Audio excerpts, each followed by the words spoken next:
Good morning student, this is part 5 of chapter number 4, Human Settlement.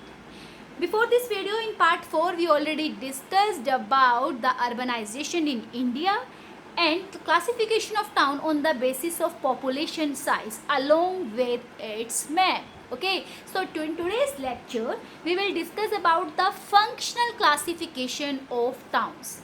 What do you understand by function? Look student, no two towns are identical. कोई भी two towns एक जैसे नहीं होते हैं. Each town has its own size, morphology, location, site and situation and is unique in performing its own functions. So town can be classified on several bases such as their size, their situation, location, etc. But अगर हम geographical point of view से देखें तो function performed by the towns comprise the best criteria for their classification because the function of a town determines its economy, okay, and its internal layout also. जिस city में जो function होगा उसके base पे जो है उस कंट्री की उस सिटी की उस टाउन की इकोनॉमी डिसाइड होती है. लाइक अगर मंसूरी है, ठीक है, मंसूरी हम सबको पता है टूरिस्ट टाउन है, तो उसके अकॉर्डिंग उस सिटी की इकोनॉमी वेरी करती है. अगर कोई इंडस्ट्रियल टाउन है लाइक जमशेदपुर, ठीक है, जमशेदपुर जहाँ पे Tata iron and steel company बनी है, तो वहाँ पे वहाँ की इकोनॉमी किस पे डिपेंड करती है? वहाँ के इंडस्ट्रियल वर्क पे डिपेंड करती है. तो हर सिटी की जो इकोनॉमी होती है वो उसके फंक्शन पे डिपेंड करती है. बट आपके माइंड में क्वेश्चन आएगा कि फंक्शन पे आप कैसे क्लासीफाई करेंगे. ओके, तो देखिए, classification of towns on the basis of function is really very difficult task because A town perform several function simultaneously. Okay, एक ही टाइम पे बहुत सारे फंक्शन हर एक सिटी में होते हैं, हर एक टाउन में होते हैं. So how can we decide कि किस सिटी में कौन सा फंक्शन ज़्यादा परफॉर्म होगा? So student, what you will do here, we can do that. There are some towns in which one function far excels the other function and the concerned town is known by that particular function. Like अभी मैंने example दिया था मंसूरी या शिमला. हम सबको पता वो किस लिए फेमस है? टूरिस्ट पर्पज से फेमस है. ओके, कुरुक्षेत्र है, मथुरा है, हरिद्वार किस लिए फेमस है? सबके माइंड में हरिद्वार सुनते क्या आता है? रिलीजियस टाउन है, right. Okay, Varanasi, Roorkee IIT है, एजुकेशनल टाउन है. अंबाला गैरिसन टाउन है. रानीगंज, झरिया, डिगबोई ये हमारे क्या है? माइनिंग टाउन्स है. देखिए, जो फंक्शन जिस सिटी में सबसे ज़्यादा परफॉर्म होता है, जिसकी वजह से उसकी आइडेंटिटी है, जिसके बेस पे उस कंट्री की उस सिटी की इकोनॉमी डिसाइड होती है, वो ही उसका मेन फंक्शन होता है. ओके, विशाखापत्तनम ट्रांसपोर्ट टाउन है, हम सबको पता है क्योंकि वहाँ पे पोर्ट बना हुआ है विशाखापत्तनम. इंपोर्ट एक्सपोर्ट वाली जो एक्टिविटीज़ होती है वो विशाखापत्तनम में परफॉर्म होती हैं. Okay, Srinagar, Delhi, Chandigarh administrative town एकदम से माइंड में आता है बिकॉज जितने भी एडमिनिस्ट्रेटिव फंक्शंस होते हैं वो इन सिटीज़ में परफॉर्म होती हैं. ओके, सो अब आप डिसाइड कर सकते हो ना कि हम कैसे डिसाइड करेंगे किसी सिटी का फंक्शन क्या है.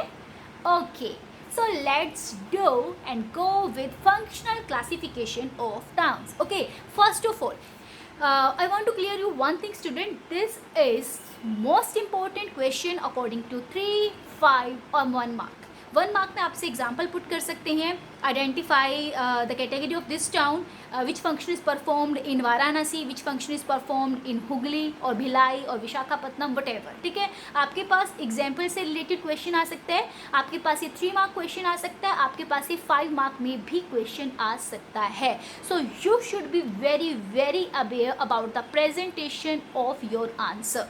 आपको प्रॉपर हेडिंग्स के साथ, सब हेडिंग्स के साथ अपने आंसर को अच्छे से अटेम्प्ट करना है with classification, with explanation. Okay, so first classification is administrative town. Administrative towns कौन से होते हैं? The towns sporting administrative headquarters. Okay, जहाँ पे mainly administrative work play होते हैं, administrative work perform होते हैं, वो हमारे कौन से towns होते हैं? Administrative towns होते हैं. Like चंडीगढ़ है, भोपाल, गुवाहाटी, चेन्नई, दिल्ली, श्रीनगर. आप अगर शॉर्ट में बोलूँ तो जितने भी हमारे स्टेट की कैपिटल्स हैं ना, उन सब में जो है एडमिनिस्ट्रेटिव फंक्शन जो है परफॉर्म होते हैं.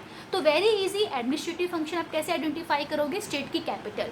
कुछ और भी ऐसे स्टेट सिटीज़ हैं जो कैपिटल नहीं हैं बट वहाँ पे एडमिनिस्ट्रेटिव वर्क परफॉर्म होते हैं. ओके, सेकंड आपका आता है इंडस्ट्रियल टाउन। इंडस्ट्रियल टाउन कौन सा होता है, मीन्स जो यहाँ पे इंडस्ट्रीज़ होती हैं, जहाँ पे मेनली इंडस्ट्रीज़ होती हैं वो हमारे इंडस्ट्रियल टाउन्स होते हैं।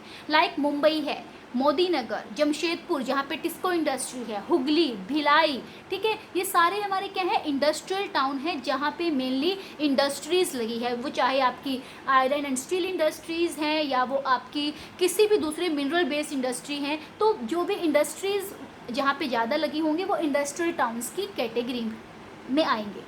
थर्ड आपका आता है transport cities. It may be port engaged in import and exporting activities. Transport cities में मेनली आपकी वो टाउन्स आएंगे जहाँ पे पोर्ट्स बने होते हैं, ठीक है। तो पोर्ट्स आपके कहाँ कहाँ पे बने, आपके इनलैंड हब्स भी हो सकते हैं इसमें। लाइक आपका कांडला गुजरात के अंदर पोर्ट है, मुंबई आपका महाराष्ट्र में है, आंध्र प्रदेश में विशाखापत्तनम है, तमिलनाडु में चेन्नई है, आपका वेस्ट बंगाल में हुगली है, ठीक है, कोलकाता है। तो ये हमारे इम्पोर्टेंट पोर्ट हैं जहाँ पे इंपोर्ट और एक्सपोर्ट की एक्टिविटीज़ होती हैं।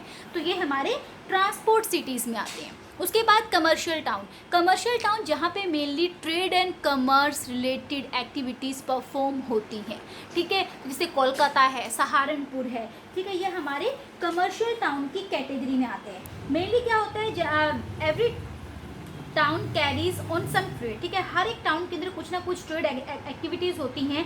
लाइक एग्रीकल्चर का ट्रेड भी हो सकता है, आपकी अदर एक्टिविटीज़ का ट्रेड भी हो सकता है। लाइक जो मुंबई है, Mumbai is the largest commercial centre of India, okay, and it is known as the commercial capital of India. It's a one mark question student. जो मुंबई है वो कमर्शियल कैपिटल ऑफ इंडिया के नेम से भी कॉल की जाती है। तो चेन्नई, बेंगलुरु, ये सारे हमारे क्या हैं, कमर्शियल टाउन है जहाँ पे डिफरेंट प्रोडक्ट को आगे ट्रेड किया जाता है। Mining towns, very easy, name से ही क्लियर है, जहाँ पे मेनली जो मिनरल रिच एरियाज होते हैं, जहाँ पे मिनरल्स मिलते हैं, जहाँ पे मिनरल्स की एक्सट्रैक्शन होती है, वो हमारे माइनिंग टाउन्स होते हैं। लाइक वेस्ट बंगाल में रानीगंज, झारखंड में झरिया, आसाम में डिगबोई से ऑयल निकाला जाता है, ठीक है। उसके बाद आपका अंकलेश्वर गुजरात में है, वहाँ से भी ऑयल निकाला जाता है। खेतरी क्या है, कॉपर माइन है राजस्थान के अंदर। तो जहाँ जहाँ पे जो जो मिनरल्स मिलती हैं वो मेनली माइनिंग टाउन्स के नेम से फेमस है।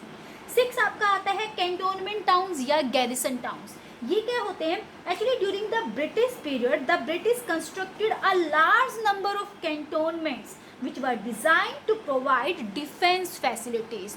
तो उस टाइम पे जो टाउन्स बने, लाइक अम्बाला कैंट बना, जालंधर कैंट बना, मेरठ कैंट बना, फिरोजपुर, MHOW महो, या जो बबीना था, ये सारे हमारे क्या हैं, कैंटोनमेंट टाउन्स के नेम से फेमस है। अम्बाला कैंट को आप सभी जानते हैं, ठीक है। तो ये हमारे गैरिसन टाउन में है और यहाँ से एग्जाम्पल आता है जो MHOW महो है ना, वो वाला क्वेश्चन बहुत टाइम आ चुका है।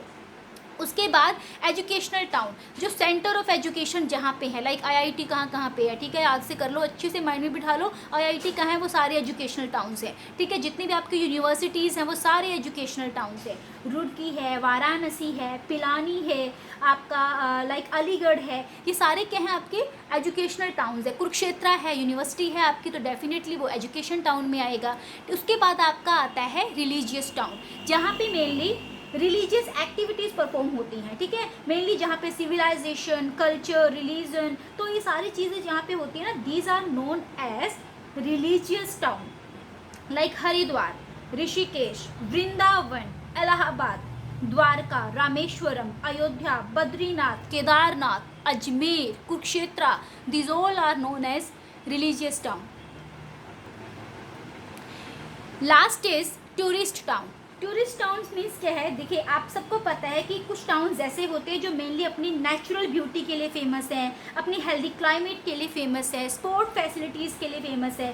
So normally these towns are located in the hilly areas और on the sea coast, like Srinagar, Dalhousie, Shimla, Kullu Manali, Nainital, Ooty, Mount Abu, Gangtok, Darjeeling, ठीक है, मुंबई, गोवा, चेन्नई, जहाँ पे ब्यूटीफुल बीचेस बने हुए हैं। सो दीज हिल स्टेशंस और towns are known as tourist town, ठीक है, क्योंकि ये टूरिस्ट पर्पज से फेमस है। Okay, so these are the functional classification of towns. I hope आपको एवरी पॉइंट अच्छे से क्लियर हो गया होगा। अब आप रेडी होंगे कि आपसे 1 मार्क क्वेश्चन कहीं से भी आ जाए, कोई भी एग्जाम्पल आपसे पुट करे, you are ready to attempt that answer. Okay student, so this is last part of our chapter number 4 that is human settlement. I hope आपको चैप्टर बहुत अच्छे से क्लियर हो गया होगा. अब आपकी जो बैक एक्सरसाइज है टेक्स्ट बुक की, उसमें आपके 1 मार्क क्वेश्चन है, एनसीईआरटी क्वेश्चंस हैं और आपके 3 और 5 मार्क क्वेश्चन हैं. सो आई होप आपको बीच बीच में मैंने बहुत सारे इंपॉर्टेंट क्वेश्चंस बताए हैं according to 3 mark, according to 5 mark. तो आप उनको बहुत अच्छे से अटेम्प्ट करेंगे, लर्न करेंगे और बेटर प्रैक्टिस के लिए जितनी भी क्वेश्चन आपकी बैक एक्सरसाइज में है आप उनको ट्राई करेंगे सॉल्व करने की. ठीक है. Okay student, we will meet in our next video with our next new chapter. Till then, keep connecting, keep learning. Have a good day. Thank you so much.